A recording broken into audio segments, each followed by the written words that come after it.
You did everything right. You got the degree, you landed the good job, and your salary is higher than it's ever been. On paper, you're successful. On paper, you're doing better than 80% of the population.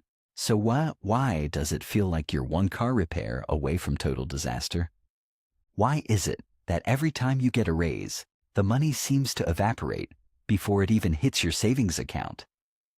There's a new phenomenon sweeping across the US and the UK right now. It's been called the Henrys. High earners, not rich yet. But for most people, it feels a lot more like high-earning poverty.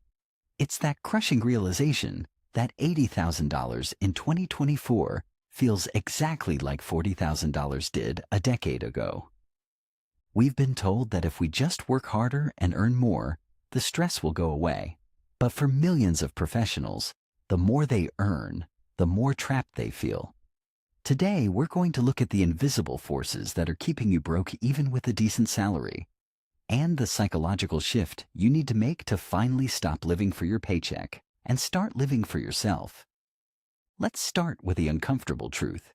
If you live in London, New York, Manchester, or Austin, and you're earning what used to be considered a dream salary, you might actually be struggling more than someone earning half as much in a small town. 10 years ago, a six-figure salary was the ultimate milestone. It meant the big house, the nice car, and the annual luxury vacation. Today, after the taxman takes his cut, and after you pay for a modest apartment in a safe neighborhood, that six-figure salary starts looking remarkably average. But it's not just inflation. We all know groceries are more expensive and rent is out of control. That's the easy excuse. The real reason you're still broke is something much more subtle. It's what psychologists call the expectation tax. Think about your life 5 years ago. What did you drive? Where did you eat? What kind of clothes did you buy? As your income grew, your standards didn't just rise, they exploded. You didn't just get a better job, you upgraded your entire existence. You moved to a better area with higher council tax or property rates. You started buying the organic version of everything. You swapped the local pub for the cocktail bar. Individually, these choices feel small. They feel like rewards for your hard work. But collectively, they've built a cage. You've created a lifestyle that requires a high salary just to maintain, leaving nothing left over for the person you'll be in 20 years. You're not working for your future anymore. You're working to fund a version of yourself that you think other people expect to see. This brings us to the first major trap, the monthly payment trap. In the modern economy, nothing has a price anymore. Everything has a monthly cost.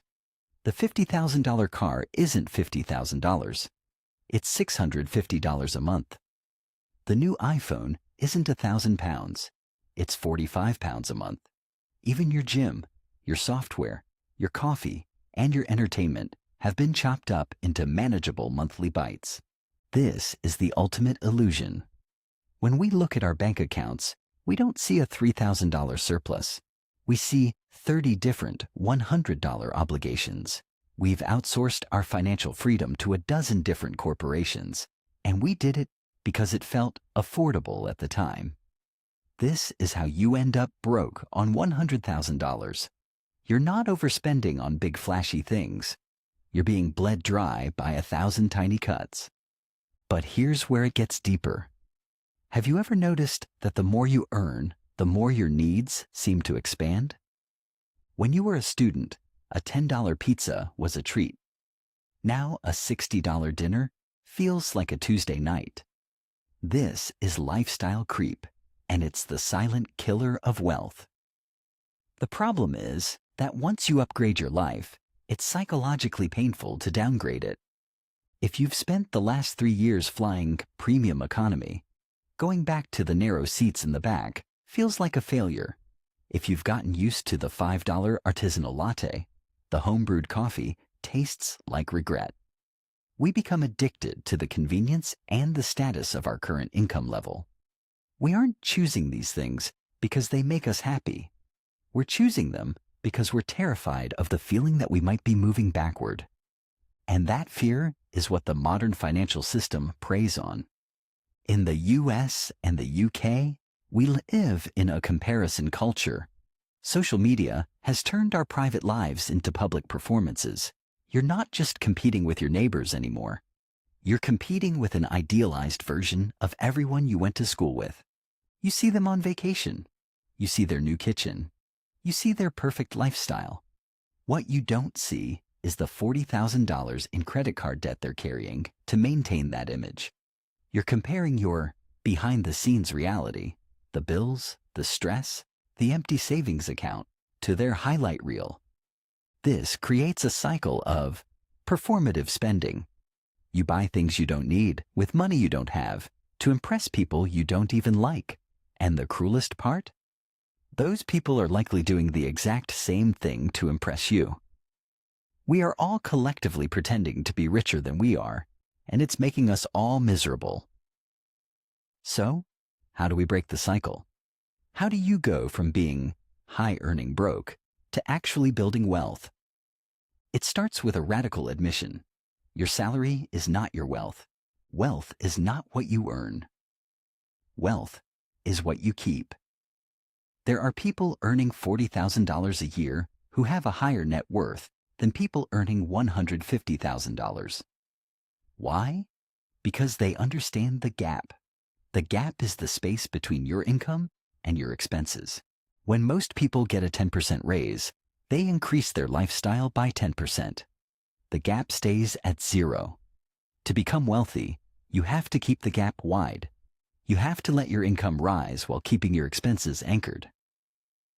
Imagine if the next time you got a promotion, you didn't move house, you didn't buy a new car, you didn't upgrade your wardrobe. For the first time in your life, you would have excess cash flow. This is the only way out of the trap. But doing this requires you to face the convenience tax. We are the most convenienced generation in history. We pay people to drive us 2 miles. We pay people to bring us food we could have cooked. We pay people to wash our cars and mow our lawns. We justify this by saying, my time is worth more than this. But is it? If you're spending your saved time scrolling on your phone or watching Netflix, then your time isn't actually being used to generate more value. You're simply paying a premium to be lazy. For the average high earner, cutting out the convenience tax, the Uber Eats, the subscriptions, the premium delivery, can often uncover an extra $500 to $1,000 a month. That's not a small amount. That's the difference between a retirement fund and a debt spiral. Now, let's talk about the trap of the middle-class milestone. In the UK and the US, we are conditioned to believe that there is a certain way a successful person lives. You should own a home by 30. You should have 2 cars. You should take 2 overseas vacations a year. But the math for these milestones has changed. In 1980, the average house cost about 3 times the average salary. Today, in many cities, it's 10 or 12 times. Yet, we still try to hit these milestones on the same timeline our parents did.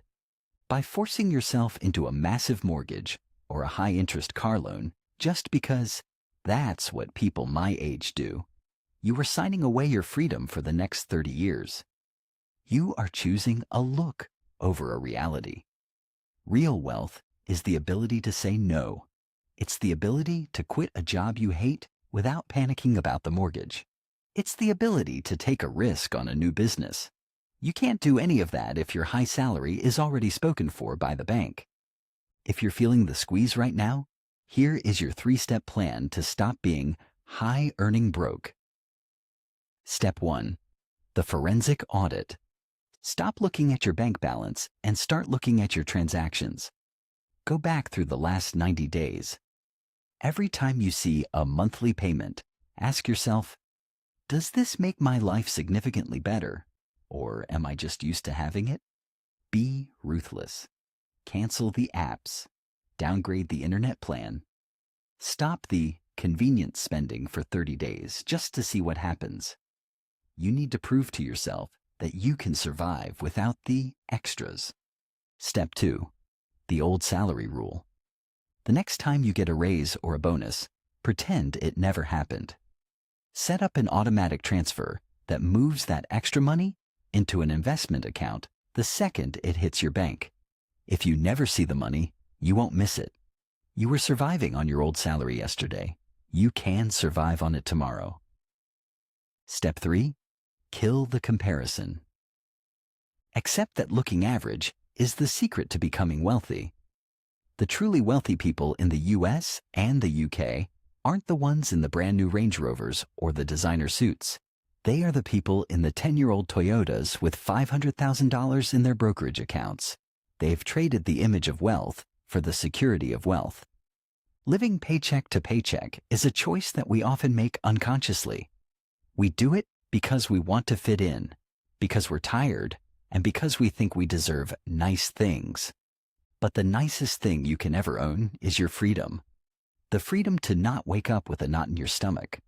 The freedom to know that if the world changes tomorrow, you'll be okay. You earn a good salary. You've done the hard part.